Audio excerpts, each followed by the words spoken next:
Abra sua Bíblia no primeiro livro de Samuel, capítulo 17. Nós vamos continuar a palavra do primeiro culto. Então, você que não teve no primeiro culto, assiste depois na internet para a gente continuar. Essa aqui é uma segunda mensagem. Nós vamos dar sequência. Primeiro capítulo de Samuel, capítulo 17, versículo 12.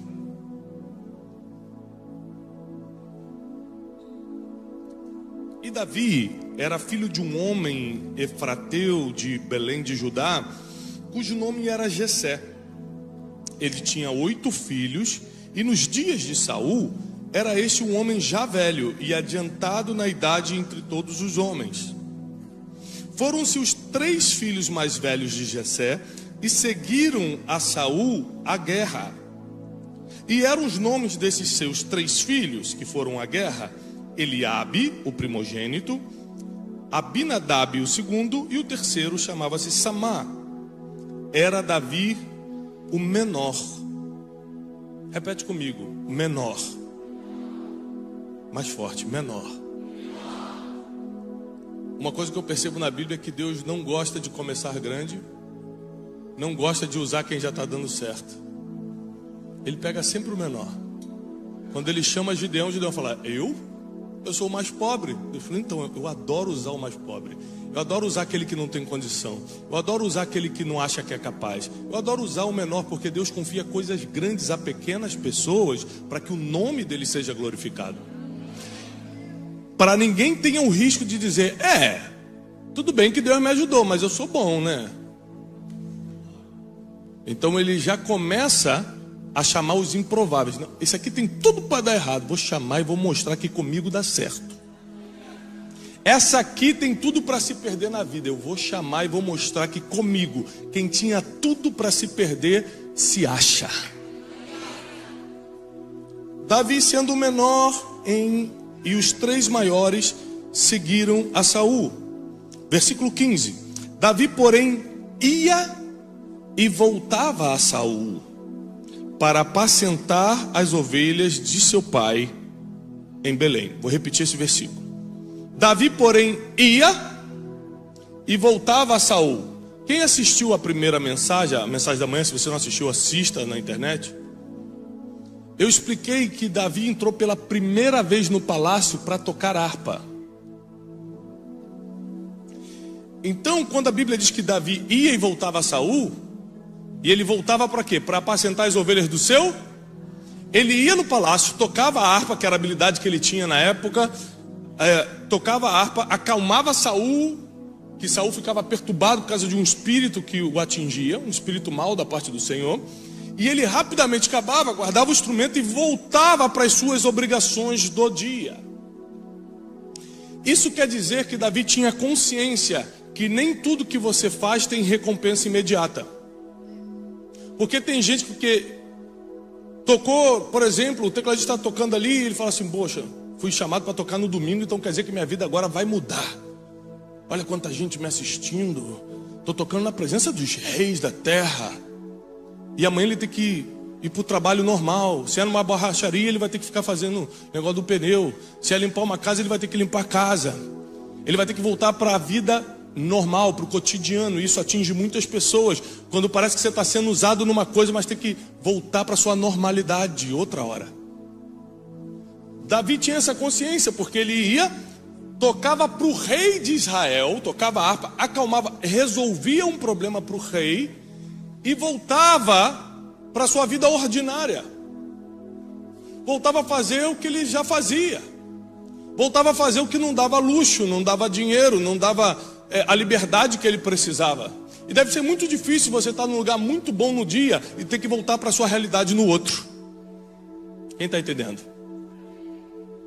Mas ele ia e voltava. Se você não tiver a habilidade de ir para alguns lugares, mas saber voltar para onde Deus ainda está te treinando. Porque Davi, quando assume Israel, Deus fala para ele: eu escolhi você porque Israel precisa de um pastor. Você será a lâmpada de Israel, você será pastor de Israel. Então, o que ele achava que era humilhação cuidar de ovelha era treinamento para ele pastorear pessoas. Por isso que se você se deslumbrar com pequenas pistas do destino que Deus dá para você, você não quer voltar para o lugar do treinamento. E se você não volta para o lugar do treinamento, você abre mão de tudo aquilo que está por vir, porque Deus só entrega quando você está preparado. Deixa eu te falar, Deus nos chama de filhos, não é isso? Sabe quando Ele começou a nos chamar de filho?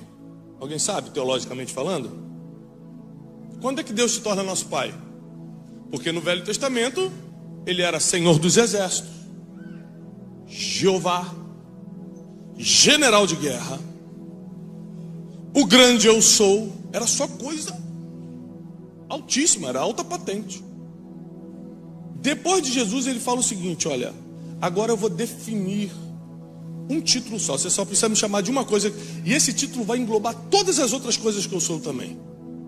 E o apóstolo Paulo, em suas 13 cartas, começa dizendo: Deus, Pai do nosso Senhor e Salvador Jesus Cristo. E ele define: olha, se você quer entender o meu relacionamento contigo, você precisa entender um relacionamento do filho com o pai, de um pai com o filho. É por isso que o inimigo das nossas almas, Satanás, tenta atingir tanto a paternidade, tenta tirar tantos pais de casa, tenta fazer o pai ser ausente, não cumprir com as suas obrigações, não amar, não educar, não dar destino para os seus filhos, porque isso atinge diretamente a forma como as pessoas enxergam Deus.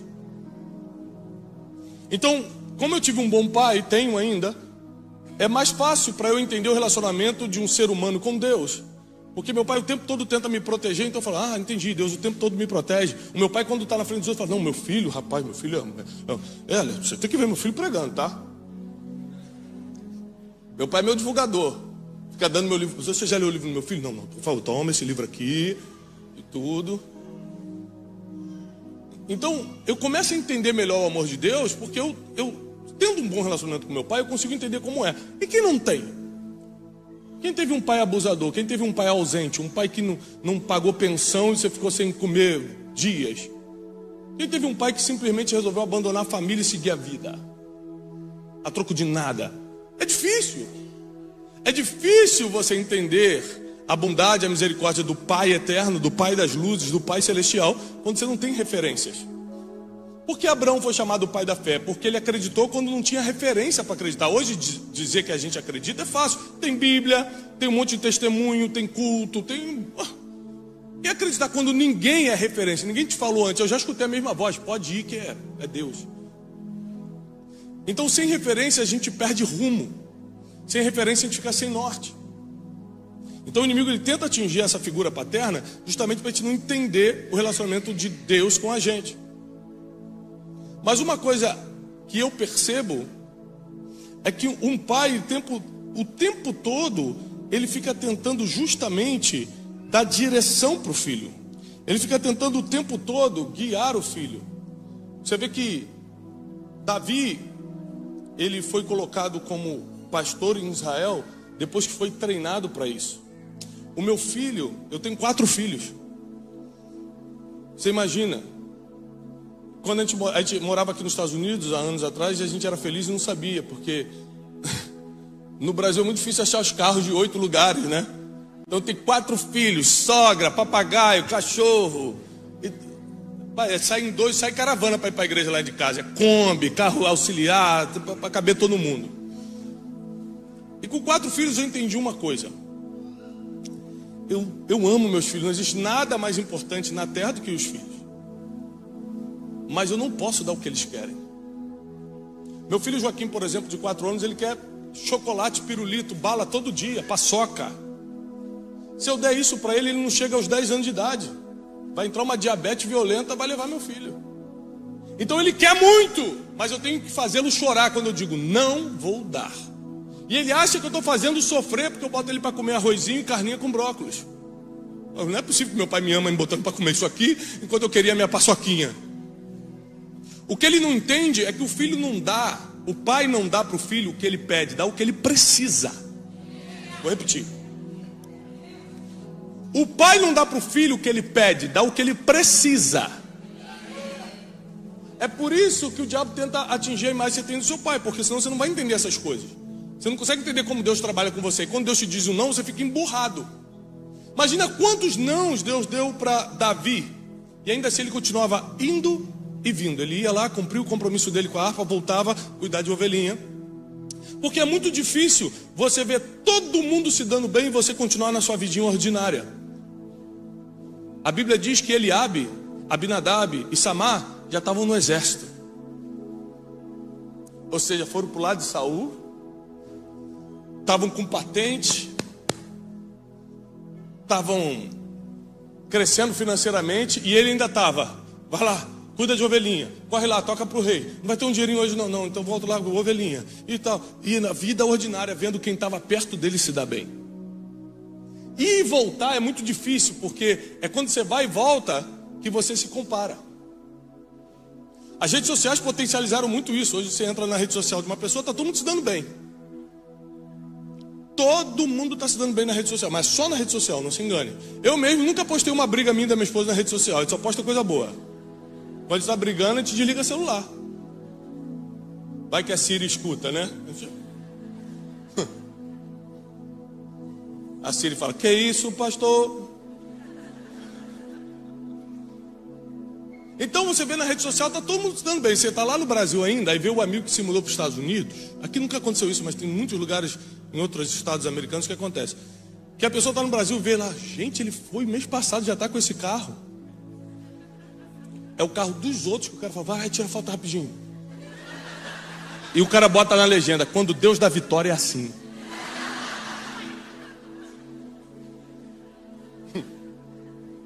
Aí você lá no Brasil fala, gente, eu vou também. 3 anos depois você fala, gente, que aquele moço da foto que desapareceu? Eu tô aqui há 3 anos. Que luta! É porque a gente, indo e vindo, a gente vai se comparando. E quem olha para o lado não consegue olhar para frente. Aí você começa, ao invés de olhar para o que está chegando, você olha para o que está acontecendo na vida das pessoas que não tem nada a ver com o teu destino e muito menos com o teu propósito aqui na terra. Então Davi teve que lidar com várias coisas. Vida emocional, peraí, eu não posso deixar que meus irmãos se dando bem seja um impedimento para eu continuar fazendo o que eu preciso fazer. Porque uma coisa bem impressionante na Bíblia é que Deus nunca chamou quem estava parado. Toda vez que Deus chamou alguém, a pessoa estava trabalhando.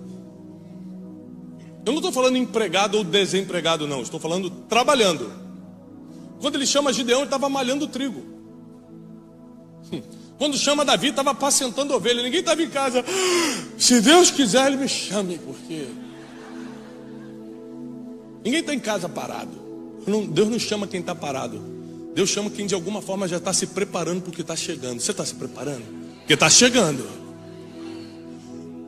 O problema que acontece é que quando nós estamos na vida ordinária, fazendo aquilo que é comum todos os dias, vendo pessoas aparentemente viver o extraordinário, porque os irmãos de Davi estavam vivendo o extraordinário, só aparentemente, na verdade não, eles estavam com medo. Nessa cena aqui vai aparecer Golias, e a Bíblia diz que quando o gigante aparece, todo o exército de Israel entra em pânico, menos uma pessoa. Teve um que não entrou em pânico. Teve um que caiu de paraquedas ali. Sabe por que ele caiu de paraquedas? Porque ele estava cumprindo um princípio. Quem cumpre princípio cai numa oportunidade que nem era tua. Vou te provar. Ele estava lá cuidando de ovelhinha. No outro dia lá tocava para o rei, voltava para as ovelhinhas, voltava para o rei. O pai dele, ei, pega esse pão e esses queijos e leva na batalha para mim. Agora é de office boy que ele vai trabalhar. E ele pensa o seguinte, cara, minha vida não melhora, né? Agora eu vou de entregador de iFood, de Uber Eats. Assim, ó, toma isso aqui e entrega lá na guerra. Você não vê Davi reclamando porque o princípio de honrar pai e mãe, de honrar a autoridade, não pode ser quebrado. Então ele podia estar insatisfeito, ele podia estar revoltadinho, mas ele pega e fala o seguinte, eu vou lá, pai. E quando ele cumpre um princípio, Deus vai e começa a cumprir uma promessa. Pega Davi, leva Davi, Jesus, inimigo furioso, hein? Inimigo quer me derrubar, mas não vai não. Ele pega Davi e coloca na frente de um gigante. Quando ele olha, Israel está em pânico e ele não. Mas deixa eu te explicar, é muito normal você entrar em pânico quando você está diante de algo que não se pode vencer. Alguém bota uma arma na sua cabeça e você está desarmado, você entra em pânico, sim ou não? Ou seja, não tem nada de anormal entrar em pânico numa situação de perigo. O povo de Israel estava em perigo porque eles estavam lá com espadinhas que parecia uma faquinha de tão pequena, e o cara de 3 metros de altura estava com uma espada de 1 metro. Então é lógico que eu vou entrar em pânico. É lógico que eu vou ficar com medo. Mas se todo mundo ali era ser humano e estava com medo, por que Davi não estava? Por que Davi não teve a mesma reação que todo mundo? Tem 2 motivos. Tem 2 motivos. Primeiro motivo: quem já está insatisfeito e não aceita mais a vida ordinária, faz qualquer coisa para passar por extraordinário. Então Davi fala assim: peraí, eu não posso continuar nessa vida que eu estou. Isso aqui é uma oportunidade, eu posso perder tudo. Você já viu que quando aparece aquelas tragédias de enchente no Brasil e tal, fala assim: o que você perdeu? Eu perdi tudo. Mas o que você tinha? Não tinha nada. Quem não tem nada a perder, faz o que tem que fazer para mudar a realidade. Quando você tem coisa a perder, você pensa, você calcula muito. Não, mas aí... Por isso que o apóstolo Paulo falou: eu considero tudo perda, por causa de algo maior que está vindo. Tudo que eu tenho é perda, não serve. Então Davi fala o seguinte: está todo mundo com medo porque eles têm coisa a perder. Ó, Eliabe já tem título no exército, se falhar perde o título. Fulaninho tem dinheirinho guardado, se morrer o dinheirinho vai ficar para quem casar com a mulher dele depois. Davi fala assim: eu não tenho nada a perder. Eu estou cansado dessa vida ordinária. Isso aqui é uma oportunidade para passar para o extraordinário. Tiago, quer dizer que eu não tenho que ter nada para ter coragem de fazer algo extraordinário? Claro que não. Você só não tem que se apegar às coisas que Deus confiou em você até hoje. Ou seja, eu tenho algumas coisas significantes na vida, mas em nada eu considero isso um ganho. Se eu tiver que abrir mão de tudo para algo maior que Deus quer me levar, portanto que seja Deus, está feito. E Davi fala: eu vou enfrentar. Mas tem um segundo motivo. Primeiro, ele estava disposto a sair do ordinário para o extraordinário. Segundo, ele não negou o treinamento lá de trás. A Bíblia diz que ele já tinha enfrentado um urso e um urso e um leão. Seja sincero comigo. Você foi contratado para cuidar dos 3 cachorrinhos da senhorinha do seu condomínio. Ela vai te pagar $10 a hora. Você fala: que delícia, vou ficar sentado aqui com os cachorrinhos, fechar 10 horas por dia, eu vou ficar aqui. Pá. Do nada, você está com os 3 cachorrinhos. Um alligator sai do lago, 6 metros de comprimento, vem para cima dos 3 cachorrinhos. O que você faz? Não vai pegar os cachorrinhos dessa senhorinha, não. É isso que você faz? Ninguém toca nos cachorrinhos dos outros aqui não, hein? Parte para cima do crocodilo, é isso que você faz? O que o ser humano comum faz? Sai correndo. Diabo, vai embora. Somente quem quer fugir do comum e ir para o extraordinário enfrenta o que ninguém enfrenta. E aí Davi fala assim: ninguém vai tocar nas poucas ovelhas do meu pai, não. Só que quando ele não foge desse problema, ele não tinha nem ideia que ele estava sendo treinado para algo maior. Esses dias, anos atrás, 3, 4 anos atrás, eu estava vendo Discovery Channel. Já viu aquelas partes que passam dos animais? Tem Animal Planet, tem um negócio. Aí estava passando o urso quando vai atacar. O urso quando vai atacar, ele vê assim alguém para atacar. Ele vai nas 4 patas e quando chega perto, o que ele faz? Quem já viu? Levanta em 2 patas, não é isso? Que ele com essas 2 aqui que ele vai para cima. E o Discovery Channel falou: o urso em pé, em posição de ataque, pode chegar a 3 metros de altura. Aí Davi está aqui, todo mundo com medo, ele doido para sair do ordinário para o extraordinário. Olha o gigante e fala: não, mas não é tão alto não, gente, eu já matei um desse tamanho. E nem era humano. Deus te faz passar coisas medonhas no passado para você ter experiência no futuro.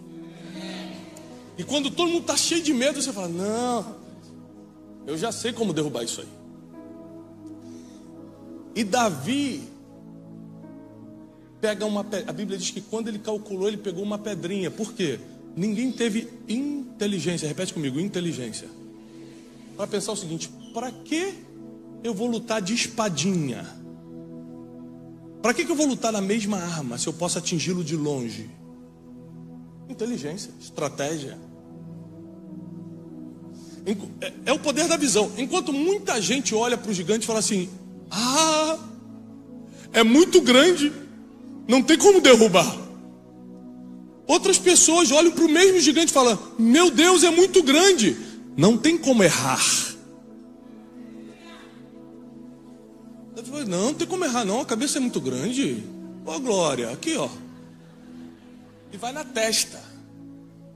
Derruba e entra para a história. A Bíblia diz que Israel começou a cantar o nome de Davi. Um dia antes, ele estava de Uber Eats. Toma aqui pãozinho, queijo, vai, toca a arpinha.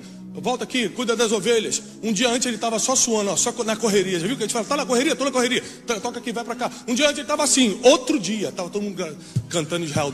Saul matou milhares, mas Davi matou seus 10 milhares. De um dia para o outro, Deus muda a sua história, se o processo que ele te colocou está sendo levado a sério. Davi não estava em casa curtindo a vida ou reclamando porque as oportunidades não chegavam para ele. Ele estava trabalhando enquanto uma oportunidade não aparecia. E quando apareceu, ele estava treinado pela escola, pelo Harvard Business. Não, estava treinado pela vida. O maior treinamento que Deus te dá é a vida. Olha o que você já passou na tua vida, para você ver como é que você já está treinado. Você pode até chamar de problema, mas o que você chama de problema, Deus chamou de treinamento. E está te colocando num outro nível. Está te colocando numa nova estação. Porque muita gente pensa em desistir nessa correria. Eu estou usando minha habilidade aqui para os outros, aí tem que vir aqui para ganhar merreca com as ovelhas. Agora já estão abusando de mim, pedindo para levar pão lá para os outros. Que enquanto você está pensando em desistir, porque não vê perspectiva de futuro, tem gente como o Davi que fala assim: não, uma hora chega a oportunidade. E não chega do jeito que eu quero não, chega de um jeito medonho, assustador. A oportunidade tem o hábito de andar disfarçada. Você acha que é um problema, mas é uma oportunidade. Você acha que é uma pressão, que é uma luta, mas é uma grande chance. Geralmente oportunidades vêm disfarçadas. E Davi entra nessa batalha. E a primeira coisa que ele pergunta, que Davi sabia o que queria: você sabe o que você quer? Davi sabia. Quer ver? Ele entra na batalha. Qual é a primeira coisa que ele faz? Quem lembra? O que ele grita? Hã? Quê? Qual é a recompensa? Muita gente fala o seguinte: não, ele falou: quem é você para afrontar o exército do Deus vivo? Falou mesmo, depois. Ele ficou espiritual depois que ele soube da recompensa. Quando ele soube da recompensa, ele quem é esse homem aí para afrontar o exército? Qual é a recompensa? O que vão dar para quem derrubar? Ele nunca tinha perguntado de recompensa para ninguém. O pai dele mandava fazer as coisas, ele fazia. Saul mandou ele tocar, ele tocava. Ele nunca tinha perguntado: mas o que eu vou ganhar? Mas tem uma hora que vem tudo na tua mão. Ele falou: ninguém quer lutar, só eu. O que eu vou ganhar? E aí todo mundo começa a falar: olha, o rei vai dar a mão da filha. Ele: opa, vou deixar de ser plebeu e vou me tornar nobre? Isso. Vai enchê-lo de riquezas. Vou deixar de ser pobre, vou ficar rico? Isso. E vai isentar a casa do pai de impostos em Israel. Ainda vou honrar meu pai e minha mãe. Fechado, eu vou. Quem é esse incircunciso? para afrontar o exército de Deus. Aí ficou espiritual. Quando ele soube que ia ficar rico, ele falou: deixa comigo. Sabe por que muita gente não luta com gigantes? Porque não sabe o que quer. Não sabe qual é a recompensa de derrubar gigante. Quando a depressão aparece, você se entrega. Quando a quebra financeira vem, é mais forte do que a tua vontade de se levantar. Quando alguém fala mal de você, você se tranca e chora por 3 dias. Porque você não sabe que quanto maior o gigante, maior a recompensa. Quanto mais ninguém quer fazer o serviço, mais caro vão pagar para quem quer fazer. Ninguém queria fazer esse serviço, derrubar o gigante. Davi falou: deixa que eu derrubo, mas o que vão dar? Davi não era pidão, ele só pediu na hora certa. Já viu gente pidona? Que o tempo todo está pedindo? Davi, ele se serviu por muitos anos para um dia só pedir. E quando pediu, irmão, pediu bem. E saiu por cima. Sirva por muitos anos sem esperar nada em troca. Porque o dia que Deus falar, pode pedir, você vai saber exatamente o que pedir. E isso vai mudar a sua história para sempre. Por isso, se você está pensando em desistir, eu vim aqui para te dizer, não desiste. Porque a correria de um lado para o outro não é fácil mesmo. Sentir-se desvalorizado não é fácil. Às vezes estar sozinho, ninguém olha para você, não é fácil. Quem estava do lado de Davi? Ninguém! Seus irmãos zombavam dele. Quando ele chega na frente da batalha, ele abre e diz assim: o que você veio fazer aqui? Com certeza você veio espionar, veio aqui fazer fofoquinha, veio aqui saber do que está acontecendo. Davi, mas o que eu fiz dessa vez? Quando ele fala isso, mostra que o tempo todo acontecia esse tipo de acusação. O que eu fiz desta vez? O tempo todo, quem estava próximo deveria ajudar, estava fingindo que ele não existia, estava caçoando dele, estava duvidando do futuro dele. E ainda assim ele falou assim: eu vou derrubar esse gigante. Tem gente que não chega nem a lutar com o gigante porque desiste quando alguém do lado começa a te afrontar. Tem gente que nem luta as lutas que tinham que lutar porque na fofoquinha dos outros já desanima. Davi não. Davi dá uma aula pra gente. Eu derrubo. Mesmo que meus irmãos estejam ali, doido para não acontecer, meus irmãos estão torcendo para eu cair. Eu derrubo. Porque eu quero sair dessa vida ordinária que eu estou vivendo, eu quero começar a viver algo extraordinário. Porque eu não passei aqueles problemas com o urso e com o leão para agora fingir que eu não sei lutar. Eu já sei lutar. Eu não vou deixar que meu passado seja problema. Eu vou ver como treinamento e vou lutar com isso aí. E a história de Davi muda para sempre.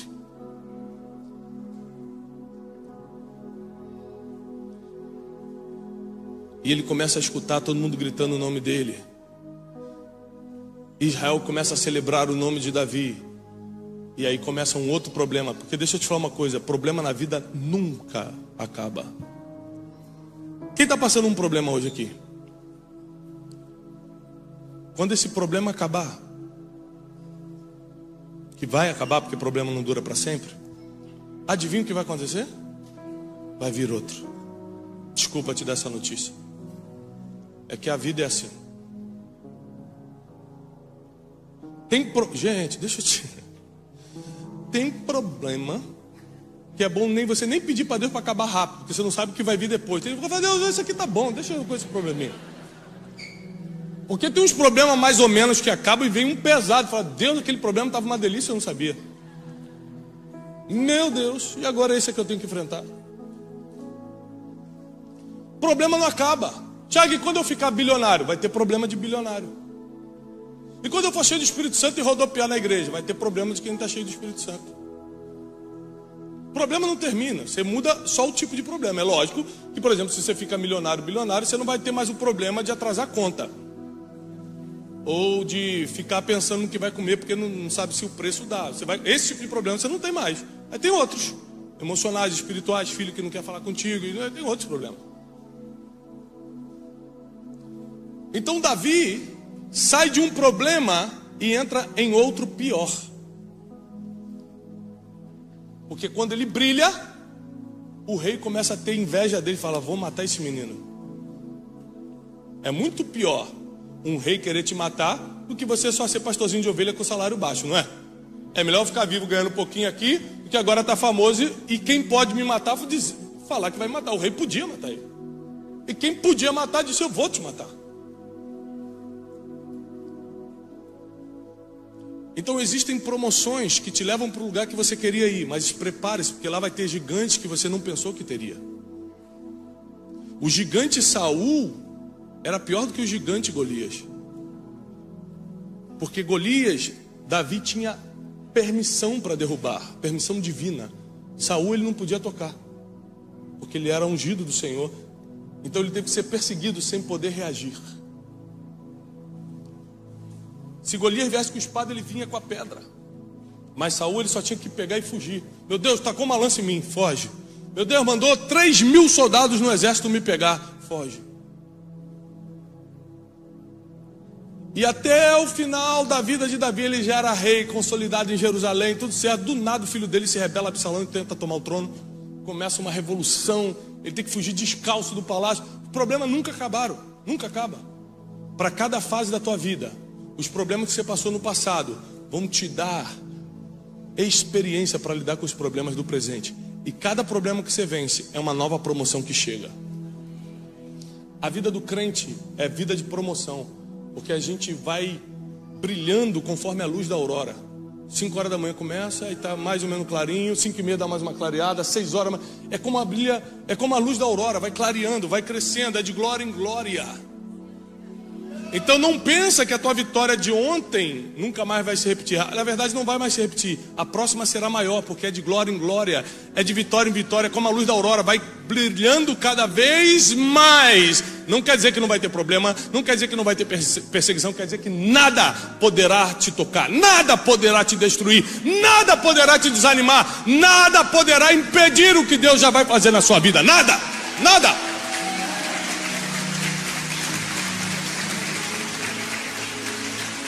E eu encerro dizendo o seguinte: Davi soube lidar com as fases. A maioria dos seres humanos desistem porque não sabem lidar com as fases da vida. Eu estou vivendo uma fase hoje que quem me vê de fora fala: Thiago está numa fase boa. Mas é porque você só vê número. Você vê o número de rede social, vê onde eu vou, onde eu deixo de ir e tal. Mas na verdade é uma fase muito difícil, onde você tem que tomar decisões, que uma decisão errada, se há 10 anos eu tomasse uma decisão errada, eu, puxa, errei, caramba, vou começar de novo. Se eu tomo hoje, acaba com a minha vida. Você tem que andar mais atento com tudo, escolher com o que você faz, o que não faz, onde investe, com quem anda, tudo. Você tem que estar 24 horas atento, ligado, no mundo espiritual, no mundo natural. Acabou. Então é fácil você olhar para os outros de fora e falar: está numa fase boa. Você não está acompanhando por dentro. Você não sabe os desafios. Você não sabe como está a vida emocional, como está a vida espiritual, como está a família, como está que tipo de inimigos ele está enfrentando.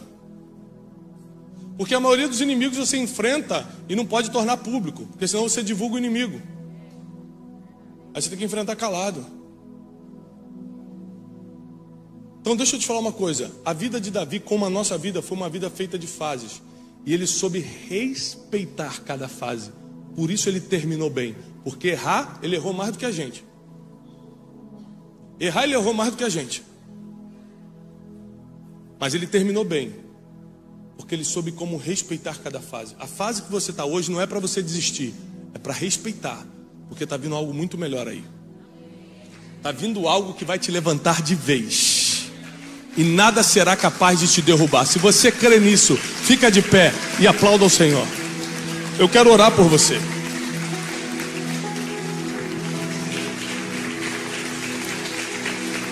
Ah, Espírito de Deus, muito obrigado por essa manhã. Nós cremos num Deus que deixa as fases da vida nos amadurecerem. Continuaremos, Senhor, nessa correria. Vai para um lado, vai para o outro, mas sem olhar para o lado para se comparar. Olharemos para frente onde está a oportunidade. Quando nossos gigantes aparecerem, Senhor, mediante a recompensa que buscamos, vamos enfrentá-los. E sabemos que o tamanho do gigante vai determinar o tamanho da vitória. Nós declaramos que nenhum mal sucederá e praga nenhuma chegará na casa do teu povo. Dá ordem aos teus anjos a respeito de cada um que está aqui. Tu conheces cada um pelo nome. Tu planejaste o nascimento de cada um. Tu tens o destino deles na palma da tua mão, Senhor. Então nós declaramos agora as fases sendo respeitadas, para as vitórias começarem a chegar. Você não vai desistir, você não vai parar pela metade, você não vai jogar tudo para o alto, você não vai abrir mão da tua própria vida, você não vai abrir mão das oportunidades que Deus te deu. Deus vai te levar para uma fase que você nunca imaginou. Está logo ali na frente. Diz o Senhor: aguenta mais um pouco, porque está chegando o dia da promoção. Está chegando o dia da mudança. Aguenta mais um pouco. E nós declaramos isso na autoridade do nome que está sobre todo nome, que é o nome de Jesus. Aplauda o Senhor. Eu desejo paz e prosperidade sobre a tua vida, em nome de Jesus.